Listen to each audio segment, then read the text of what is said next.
Jain friends, welcome on our Do Good Have Good Life Transforming and Motivational Knowledge Platform. Friends, this is the part 2 of self introspection. ये हमारा second part है self introspection का. और first part में हमने cover किया कि self introspection होता क्या है, लाइफ में क्यों ज़रूरी है, मतलब हमारी सक्सेस में कैसे सेल्फ इंट्रोस्पेक्शन का बहुत ही ज़रूरी है.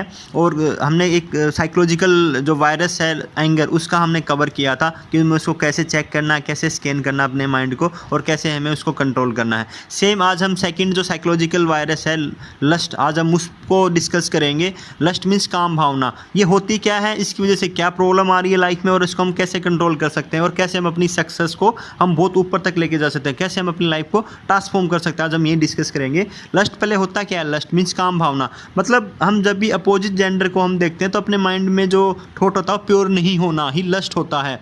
और उसकी वजह से जो हम एक्शन करते हैं और वो एक्शन पेरेंट्स को नहीं शेयर कर सकते या टीचर को नहीं शेयर कर सकते, मतलब वो अपना काम भावना होती है, वही एक लस्ट होता है. और उसकी वजह से लाइफ में बहुत सारी अपनी जो सक्सेस डिस्टर्ब होती है. हम चाहे कितने भी पढ़ाई में इंटेलिजेंट हो, हम कितना भी एफर्ट डाल रहे हो, अगर हमारे अंदर लस्ट ऑपरेट हो रही है, अगर हम लस्ट वाले एक्शन कर रहे हैं तो अपनी जो सक्सेस है वो हमें नहीं मिलने वाली. और हमारा जो भी हमने अभी तक का जो सक्सेस ली है या अभी तक अपनी जो भी पॉजिटिविटी है वो भी हमारी ख़त्म हो जाएगी. मतलब लाइक ए नेगेटिव मार्किंग, हमारी जो भी ग्रोथ हमारी पूरी की पूरी डिस्टर्ब हो जाएगी और कहीं ना कहीं जीरो भी हो सकती है. और ये पूरा जो लाइफ का जो ग्राफ है पूरा डाउन में आ जाता है. सो बहुत इंपॉर्टेंट है, इसको हमें पहले चेक करना है कि अपने माइंड और अपने ऑपरेट तो नहीं हो रहा. इनकेस ऑपरेट हो रहा है तो इसको हमें कंट्रोल करना है. तो हमें कैसे स्कैन करना, ऑलरेडी हमने ये लास्ट वीडियो में बता दिया है कि हमें सेल्फ इंट्रोस्पेक्शन कैसे करना अपने थॉट पैटर्न का. तो हमें उसी में ही एक पेन और पेपर लेके हमें सिचुएशंस नोट डाउन करनी है कि कब कब हमारे माइंड में लस्ट आता है. मतलब मेनली तो क्या होता है, जब हम अपोजिट जेंडर को देखते हैं तभी आता है. तो हमें सबसे पहले अपनी नज़रों पे, अपनी आई पे हमें काम करना है, नज़र पे काम करना है और अब हमें अपने दिमाग पे काम करना है. मतलब जब भी हमें अपने सामने जब भी अपोजिट जेंडर का जो भी ह्यूमन बींग आता है तो अपना जो थॉट पैटर्न हो प्योर होना चाहिए ताकि वो लस्ट वाला थॉट ही ना आए. तभी हम इस चीज़ को हम कंट्रोल कर सकते हैं. और इसकी वजह से प्रॉब्लम क्या आ रही है, बहुत सारे जो सोसाइटी में अभी सोशल में वो अपने रेप हो रहे हैं, वो किसकी वजह से हो रहे हैं. एक्चुअल अगर आप रीजन देखोगे, एक्चुअल अगर आप जड़ पकड़ोगे तो कहीं ना कहीं वो लस्ट ही होती है, वो काम भावना ही होती है, चाहे वो मेल हो चाहे वो फीमेल हो. एक्चुअल रीजन होता है आपका लस्ट, आपको उसको कंट्रोल करना है.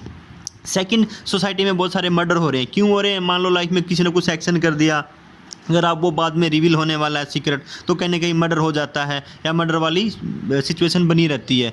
सेकंड, उसके और लस्ट की वजह से ही साइकोलॉजिकल प्रेशर आते हैं. साइकोलॉजिकल ला लो, एंजाइटी आ गई, डिप्रेशन आ गया. और इसकी वजह से ही लाइफ में बहुत सारे डाइवोर्स हो रहे हैं. मान लो मैरिड कपल में से किसी ने एक ने लस्ट की वजह से अपना एक्स्ट्रा मैरिटल अफेयर कहीं अपना हो गया, उसकी वजह से ही साइकोलॉजिकल डर बना रहता है, एंजाइटी आ जाती है. और कहीं ना कहीं आपकी जो प्रोग्रेस है, आपकी जो अच्छा जो थॉट पैटर्न उसमें कहीं डिस्टर्बेंस क्रिएट हो जाती है. सो हमें लस्ट को कंट्रोल करना होता है. हमें लस्ट को कैसे कंट्रोल करना है, सबसे पहले वही सेम कि हमें स्कैन करके अगर वो सिचुएशन नोट डाउन करनी है. और जब सेम वाली सिचुएशन अपने फ्यूचर में अगर लग रहा में आ रही है तो हमें ऑटोमेटिक प्योरिटी को 2 गुना 3 गुना अपने दिलो दिमाग में बढ़ा देना है ताकि लस्ट ही ना आए. और उसके बाद हमें खुद पे सेल्फ कंट्रोल करना होगा. हमें खुद के थॉट्स को डिसिप्लिन बनाना होगा, उसमें डिसिप्लिन लाना होगा और सेल्फ कंट्रोल लाना होगा अपनी फीलिंग्स का, ताकि वो लस्ट आ ही नहीं. उसकी वजह से फिर बहुत दिक्कतें आनी है. सेकंड, हमें मंत्रों का उच्चारण करना है. आप जिससे भी आप कल्चर से बिलोंग करते हो, खासकर अगर आप हिंदू हो तो आप कुछ भी कोई मंत्र, जिस भी रूप भगवान के आप रूप से कनेक्टेड हो, आप उसका मंत्र उच्चारण करो. अगर भगवान आप शिव से हो तो आप ओम नमः शिवाय या आप ओम त्र्यंबकम यजामहे सुगंधिम पुष्टिवर्धनम, आप इनमें से कोई एक मंत्र का उच्चारण करते रहो. मतलब इतना उच्चारण कर लो, इतना इंटेंसिटी बढ़ा दो कि आपका जो थॉट पैटर्न ऑटोमेटिक चेक रहे. और जब भी आपको लगता है कुछ गलत हो रहा तो ऑटोमेटिक आपको पता चल जाए कि यार कुछ ना कुछ तो ये वायरस, लस्ट वाला जो वायरस अपने दिलो दिमाग में आ गया है. तभी हम इस चीज़ पे हम काम कर पाएंगे. उसके बाद अगर हमारे माइंड में या अपनी लाइफ में अगर लस्ट ऑपरेट नहीं होगा तो हमारी लाइफ बहुत ही ईजी रहेगी और बहुत ही हमारी लाइफ में सक्सेस होगी, हमारी लाइफ ट्रांसफॉर्म होगी. आप लोगों को पता नहीं है कि ऐसा खतरनाक वायरस है, आप कितने भी सक्सेसफुल आप आदमी हो, किसी का आप एग्जाम्पल उठा लो. अगर आप हिंदू हो तो आपने रामायण में देखा है कि रावण था, कैसे वेल स्टैब्लिश्ड और कितना नॉलेजफुल बंदा था, सब कुछ था उसके पास, लेकिन सारा का सारा लस्ट की वजह से पूरा का पूरा उसका जीरो हो गया. उसके खुद के अपने भी नहीं रहे और उसका जो साम्राज्य था पूरा जीरो हो गया. सेम आप किसी का एग्जांपल ले लो, बहुत सारे अच्छे से अच्छे इंसान हैं जो अच्छे लेवल पे हैं, आज प्रोग्रेस लेवल पे हैं, बट एक छोटी सी गलती उन्होंने कर दी, किसकी वजह से? लस्ट की वजह से, और उनका जो पूरा का पूरा कैरियर डिस्टर्ब हो गया, पूरा का पूरा लाइफ चली गई, जॉब चली गई, इवन फैमिली डिस्टर्ब हो गई। तो इस चीज़ पे हमें काम करना है। और भी हमारे जो आने वाले वायरस उन पे हम और भी वायरस है उस पे हम डिस्कस करेंगे, तरीके बताएंगे। तो आप बने रहिए और अपनी जो नेक्स्ट वीडियोज़ का वेट कीजिए। तब तक आप अपना ख्याल रखिए। Take care, bye.